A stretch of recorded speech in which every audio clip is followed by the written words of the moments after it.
Hello all, Bigg Boss weekend episode day 42. So Saturday என்ன நடந்ததுன்னு சொல்லிட்டு டீட்டெயிலாக இந்த வீடியோவில் பார்க்கலாம். ஒரு வாரம் கேப்புக்கு அப்புறமேட்டு சல்மான் கான் வராரு. ஸோ அவர் ஹஸ்மேட்ஸ் கிட்ட கேட்குறாங்க, நான் போன வாரம் வரல, அதனால எல்லாரும் ஹாப்பியாக இருந்தீங்களான்னு சொல்லிட்டு. ஸோ எல்லாரும் சொல்கிறாங்க, இல்லை நாங்கள் ரொம்ப சேடாக தான் இருந்தோம், உங்களை வந்து மிஸ் பண்ணுறோன்னு சொல்லிட்டு பேசிகிட்டு இருந்தாங்க. ஸோ ஸ்டார்டிங்லேயே வந்து அவினாஷ் வர்சஸ் திக்விஜய் சண்டை தான் வந்து சல்மான் பேசினார். அதுக்கப்புறம் ஒரு சிங்கர் வந்தாங்க, அவங்களுக்கு பாடவே தெரியலனா கூட அவங்க வந்து பாடுவாங்கன்னு சொல்லிட்டு ஹவுஸில் இருக்கிற ஒவ்வொரு சுச்சுவேஷனை கலாய்ச்சிட்டு பாட்டு பாட ஆரம்பிச்சிட்டாங்க. ஸோ இது அவினாஷ்க்கும் திக்விஜய்க்கும் பொருந்துற மாதிரி சுச்சுவேஷனில் தான் வந்து பாடினாங்க. ஸோ அதுக்கப்புறமேட்டு சல்மான் கான் கரண் கிட்ட ஒரு ஜீன்ஸ் எடுத்துன்னு வாங்கன்னு சொல்லியிருக்காரு. ஸோ இது வந்து திக்விஜயை கிழிக்க சொல்கிறாரு, கிழிக்க முடியல. அதுக்கப்புறமேட்டு அவினாஷை கிழிக்க சொல்கிறாரு, அவங்களாலேயும் வந்து கிழிக்க முடியல. கடைசியில் நம்ம ரஜித் வந்து ஈஸியாக வந்து கிழிச்சு கையில் கொடுத்துட்டாங்க. ஸோ இதுதான் வந்து லெசன். நீங்கள் வந்து ஹவுஸில் வந்து நிறைய சண்டை போட ட்ரை பண்ணிகிட்டே இருக்கீங்க, ஆனால் வந்து உங்களால் இது பிரேக் பண்ண முடியாதுன்னு சொல்லிட்டு ஒரு பொருள் சொல்கிறாரு. இவங்க 2 பேர் சண்டையில் யார் சரி யார் தவறுன்னு சொல்லிட்டு ஹவுஸ்மேட்ஸில் கிட்டலாம் கேட்குறாங்க. ஸோ 2 பேரும் ஈக்குவலாக ரெஸ்பான்சிபிள் தான் இருந்திருக்காங்க. திக்விஜய் போடுற சண்டைலாம் வந்து நிஜமாலுமே போடுறாரா, இல்லை ஹைலைட் ஆகணும்னு சொல்லிட்டு போடுறாரான்னு சொல்லிட்டு சல்மான் கான் கேட்குறாங்க. ஸோ அதுக்கு திக்விஜய் சொல்கிறார், இல்லை எனக்கு வந்து எந்த சுச்சுவேஷனில் வந்து எனக்கு சரியாக படல, அந்த ஒரு சுச்சுவேஷனில் தான் வந்து நான் ஆர்கியூமெண்ட் ஸ்டார்ட் ஆகுது, நான் வந்து பிளான் பண்ணிலாம் பண்ணலன்னு சொல்லிட்டு சொல்கிறாங்க. ஸோ ஷோரா நீங்கள் கண்டிப்பாக எதுவுமே பிளான் பண்ணலையான்னு கேட்கும்போது, இல்லை சார் நான் எதுவுமே பிளான் பண்ணலன்னு சொல்கிறாங்க. ஸோ அதே மாதிரி கேஷிஷ் கிட்டையும் கேட்குறாங்க, ஸோ உங்கள் ஃப்ரெண்ட்ஷிப் எப்படின்னு சொல்லிட்டு கேஷிஷ் சொல்கிறாங்க, இல்லை நாங்கள் வந்து ஃப்ரெண்ட்ஷிப்லாம் இப்போ கிடையாது, ஜஸ்ட் ஒரு ஹவுஸ்மேட்ஸ் தான் அப்படின்னு சொல்லிட்டு சொல்கிறோம். அப்படியா, சரி அப்போ பார்க்கலான்னு சொல்லிட்டு ஒரு குறும்படம் வருது. யாருமே வந்து எதிர்பார்க்காத டைமில் ஒரு குறும்படம் வந்து சல்மான் கான் போட்டு காமிச்சிருக்காரு. கேஷிஷும் அதே மாதிரி திக்விஜயும் பேசுகிற மாதிரி. ஸோ வந்த நாள்லே வந்து, அதாவது இவங்க வயல் கார்டு கண்டஸ்டண்டாக வந்தாங்க இல்லையா, ஸோ அந்த நாள்லேயே ஸ்டேஜில் இருந்தே சண்டை போட்டு தான் வந்தாங்க. வந்துட்டு திருப்பி வீட்டுக்குள்ளேயே இருந்தது ஒரே சண்டை தான்.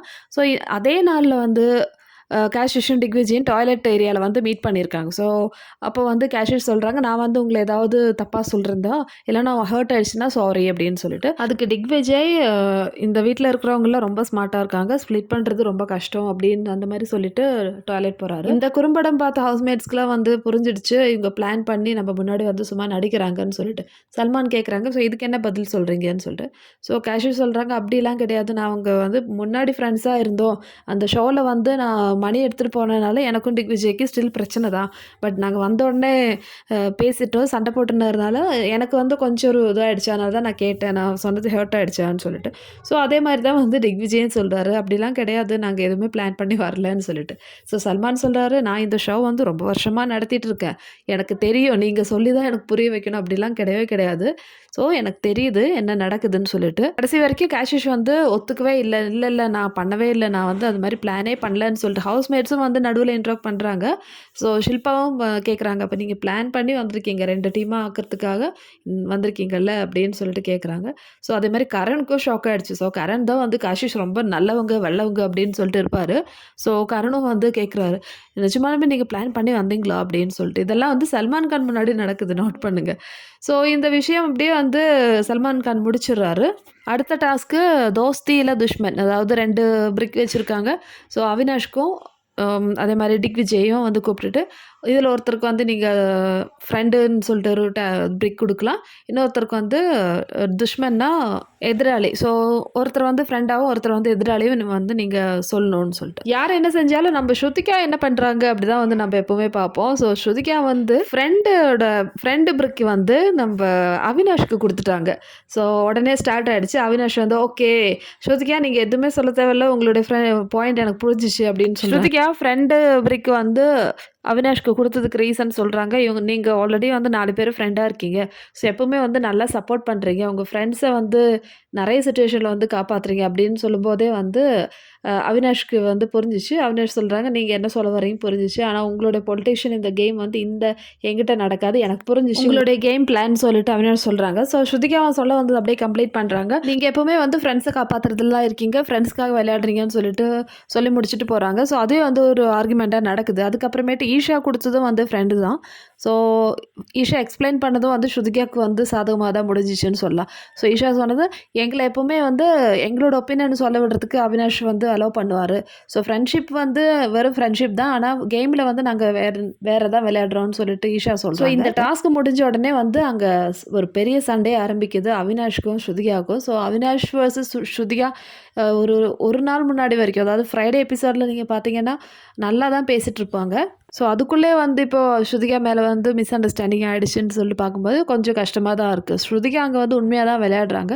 பட் அவங்களுடைய பாயிண்ட் ஆஃப் வியூ யாருமே வந்து புரிஞ்சுக்கல. அடுத்த செக்மெண்ட் பார்த்தீங்கன்னா விக்ரம் அண்ட் ராஷி கண்ணா வராங்க. ஸோ இவங்களுடைய படத்தோட ப்ரமோஷனுக்காக வந்திருக்காங்க. ஸோ இவங்க கண்டஸ்டன்ஸ்லாம் வந்து, அதாவது நாமினேட் ஆன கண்டஸ்டண்ட்டை தடவு ரூமில் கூப்பிட்டு, உங்களுக்கு வந்து இப்போ இந்த வீட்டில் இருந்து நீங்கள் எலிமினேட் ஆகிறீங்கன்னா உங்கள் ஃப்ரெண்ட்ஸ் கிட்ட என்ன சொல்ல விரும்புகிறீங்கன்னு சொல்லிட்டு. ஸோ அதில் வந்து மெயினாக ஹைலைட்டான பாயிண்ட் பார்த்தீங்கன்னா ரஜித் ஒரு விஷயம் சொல்லியிருந்தாரு, ஸ்ருதிகா, அதுக்கப்புறம் கேஷிஷ். ஸோ இவங்க 3 பேர் சொன்ன விஷயங்கள் தான் வந்து கொஞ்சம் ஹைலைட்டாக இருக்குது. ரஜித் திக்விஜய் கிட்ட சொல்கிறாரு, நான் இந்த வீட்டில் இருந்து போனால் நீங்கள் யாரை வந்து பயப்படணும், இல்லைன்னா யார்கிட்ட கொஞ்சம் கேர்ஃபுல்லாக இருக்கணும்னா ஷில்பா வந்து எல்லார்கிட்டையும் இருப்பாங்க.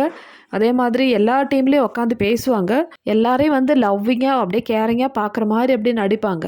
ஆனால் உங்களுக்கு உங்ககிட்ட ஏதாவது சண்டை வந்துச்சுன்னா அன்றைக்கி நீங்கள் சொன்ன விஷயங்களை அப்படியே எடுத்து உங்களுக்கு எதிராகவே வந்து யூஸ் பண்ணுவாங்க. ஸோ இதுதான் வந்து ஷில்பா வந்து ஹவுஸை வந்து 2 டீமாக மாற்றிருக்காங்க. ஸோ 2 டீமோட பியாரும், அதாவது 2 டீமோட லவ்வும் வந்து ஷில்பாவுக்கு கிடைக்கும். அதனாலே வந்து நாமினேஷன் அப்படியே சிக்காமல் போயினே இருப்பாங்க. இதுதான் ஷில்பாவோட பிளான். அடுத்தது ஸ்ருதிகா கிட்ட சொல்கிறாங்க, நீங்கள் வந்து அவினாஷ் கிட்ட தான் வந்து கொஞ்சம் கேர்ஃபுல்லாக இருக்கணும். அவர் வந்து ஃப்ரெண்ட்ஷிப்புன்னு சொல்லிட்டு வருவார், ஆனால் டைம் பார்த்து உங்களே வந்து போட்டு கொடுத்துருவாரு. ஸோ அதுதான் வந்து அவினாஷோட ஃப்ரெண்ட்ஷிப். அடுத்தது கேஷிஷ் சாஹத் கிட்ட சொல்கிறாங்க, நீ வந்து கேர்ஃபுல்லாக இருக்க வேண்டியது ஸ்ருதிகா வந்து ஒரு சரியான பிளானோட தான் வந்திருக்காங்க. அவங்க 2 சைட்லேயும் இருந்து பேசுவாங்கன்னு சொல்லிட்டு சாஹத் கிட்ட சொல்கிறாங்க. ஸோ சாஹத்தும் அதே ஒப்பீனியன், எனக்கு தெரியும் ஸ்ருதிகா வந்து 2 சைட்லேயும் இருந்து பேசுவாங்க அப்படின்னு சொல்லிட்டு. அடுத்தது பக்கா சொல்கிறாரு, பக்கா வந்து ஸ்ருதிகா கிட்ட கரனை வந்து நீ கேர்ஃபுல்லாக இருக்கணும் கரண் கிட்ட இருந்து. ஏன்னா கரண் வந்து எந்த கேமும் விளையாட மாட்டார், ஆனால் அவருக்குள்ளே வந்து இன்னொரு கேம் போயிட்டு இருக்குது, அதனால் வந்து கரண் கிட்ட கேர்ஃபுல்லாக இருன்னு சொல்லிட்டு இந்த மாதிரி மாற்றி சொல்லிட்டு இருந்தாங்க. இந்த டாஸ்க் முடிஞ்சு சல்மான் ஒரு விஷயம் வந்து ரஜித் கிட்ட கேட்குறாரு, நீங்கள் வந்து இப்போ திக்விஜய் காப்பாற்றுனீங்க இல்லையா நாமினேஷனில், ஆனால் அவர் டாப் 2 பொசிஷனில் இருக்கார். ஸோ அதனால் யோசிச்சுக்கோங்க கேம் வந்து நீங்கள் யார் கூட விளையாடுறீங்கன்னு சொல்லிட்டு. ஸோ டாப் 2ல் இருக்கிற வந்து நீங்கள் காப்பாற்றி விட்டுருக்கீங்க அப்படின்னு சொல்லிட்டு ஒரு வார்னிங் கொடுத்துருக்காங்க. ஸோ அதுக்கப்புறமேட்டு இந்த எபிசோட் முடியுது. ஹவுஸ்மேட்ஸ் கிட்ட இருக்கிற ஆர்குமெண்ட் முடியலை. நான் எந்த சுச்சுவேஷனில் மற்றவங்களை யூஸ் பண்ணேன், நான் வந்து அங்கேயும் இங்கேயும் போய் பேசுறதில்ல, நான் எல்லாருக்கிட்டையும் காமனாக தான் பேசுகிறேன் அப்படி இப்படின்னு சொல்லிட்டு ஷில்பா ஆரம்பிச்சிட்டாங்க. அதாவது எப்படியாவது ஷில்பாவுக்கு இப்போ ப்ரூவ் பண்ணும் ரஜித் சொன்ன விஷயங்கள் தப்புன்னு சொல்லிட்டு. ரஜித்தும் வந்து விட்டு கொடுக்காம தான் பேசுகிறாரு. ஸோ நம்மளுக்கே தெரியும் ஷில்பாவோட கேரக்டர் அப்படி. ஷில்பா அந்த வீட்டில் எப்போவுமே வந்து டார்கெட்டாக வச்சிருக்கிறது ஸ்ருதிகா தான். ஸ்ருதிகா எல்லாருக்கிட்டையும் பேசுகிறாங்க, ஆனால் ஷில்பா மாதிரி கிடையாது.